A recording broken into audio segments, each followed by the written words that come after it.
नमस्कार दोस्तों, आपका फिर से हमारे YouTube चैनल पर स्वागत है। तो हम चले एक नए सफ़र की ओर। आज हम करने वाले हैं वर्धा ज़िले को एक्सप्लोर। तो वर्धा ज़िले में जो प्रेक्षणीय स्थल है उसके बारे में पूरी जानकारी देने वाला हूँ। तो चलिए आज का वीडियो शुरू करते हैं। तो हमारा पहला लोकेशन है पवनार। तो आइए जानते हैं पवनार के बारे में। पवनार नदी दरअसल धाम नदी है। यह एक उप नदी मानी जाती है जो आगे चलकर वर्धा नदी से मिल जाती है। इसका प्रवाह वर्धा जिले के ग्रामीण क्षेत्रों से होता हुआ कई खेतों बस्तियों को जल प्रदान करता है। यह नदी स्थानीय किसानों के लिए एक जीवनदायिनी जल स्रोत है जिससे सिंचाई का कार्य किया जाता है। वर्षा ऋतु में इसका जल स्तर बढ़ जाता है जबकि गर्मियों में यह अपेक्षाकृत कम जलधारा वाली हो जाती है। संक्षेप में कहे जाए तो पवनार नदी केवल जलधारा नहीं बल्कि यह वर्धा जिले की सांस्कृतिक, ऐतिहासिक और आध्यात्मिक विरासत का अभिन्न अंग है।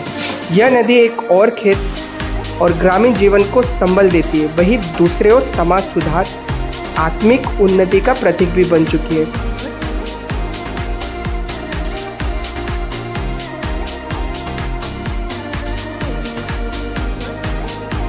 हम चले हमारे सेकेंड लोकेशन की ओर जो कि है विनोबा भावे जी का आश्रम।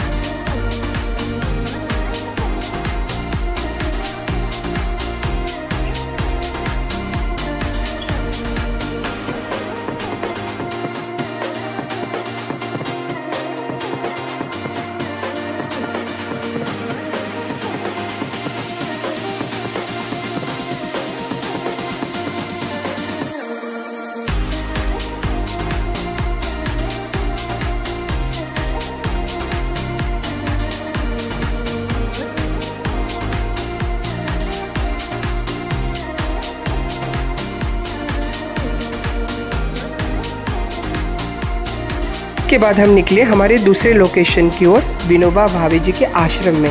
आश्रम में स्थित उनकी कुटी, पुस्तकालय, संग्रहालय और प्रार्थना स्थल आज भी दर्शकों के लिए खुले हैं। यहाँ देश विदेश से लोग अध्ययन, साधना और समाज सेवा की प्रेरणा लेने आते हैं।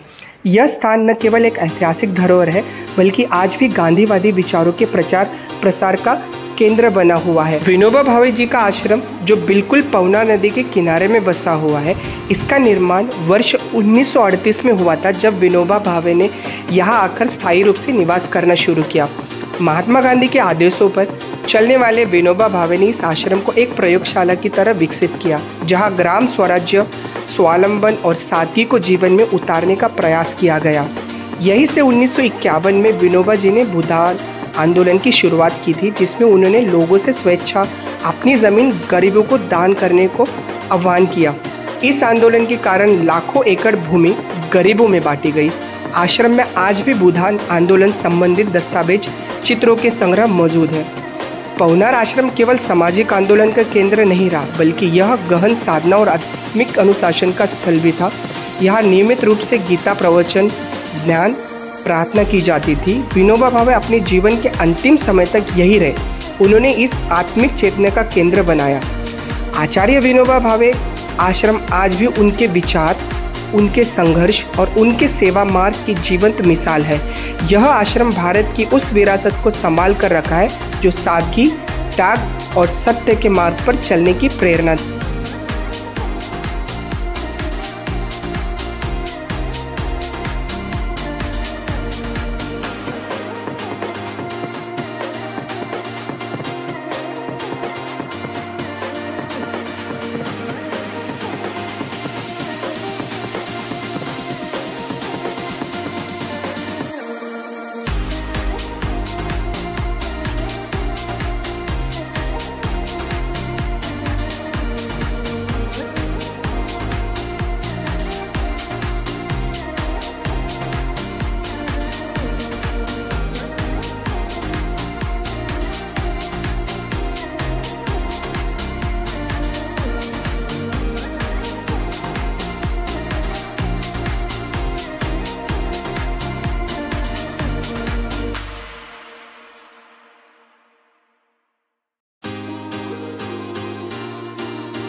हम चले हमारे तीसरे लोकेशन की ओर जो है गणपति मंदिर केलझर में, जो वर्धा से लगभग 26 किलोमीटर दूर है और नागपुर से 52 किलोमीटर।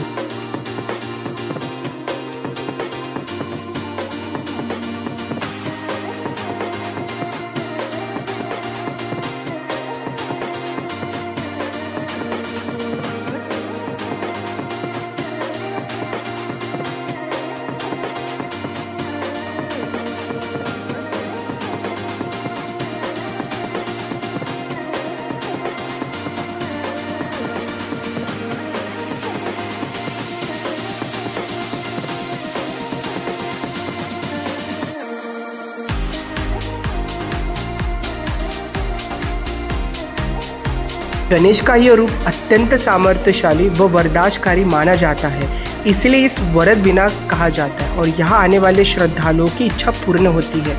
यहाँ का प्रसिद्ध सिद्धि विनायक गणेश मंदिर एक पहाड़ी की चोटी पर स्थित है। पुराणों के अनुसार यह जगह ऋषि वशिष्ठ का निवास स्थल रही है, जिसे एक्र चक्र नगर कहा गया।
मंदिर का निर्माण हेम दंपति स्थापत्य शैली में हुआ माना जाता है, जो यादव राजघराने की विशेषता है। केलझर पर एक मध्यकालीन किला था जिसमें 5 बस्तियां और 3 परकोटे उपस्थित थे। अब उनमें केवल 1 बस्ती और प्रवेश द्वार ही बचे हैं। मंदिर परिसर को 1-2 सीढ़ियां वाली कुआं, गणेश कुंड और फुकरनी संरचना मिली है, जिसे भोसले काल का माना जाता है। महाभारत में एक चक्र नगर के रूप में वर्णित यह स्थान पांडवों द्वारा दैत्य बकासुर के वध स्थल के रूप में प्रसिद्ध है। पांडवों ने इसी पहाड़ी से नीचे गिराया था।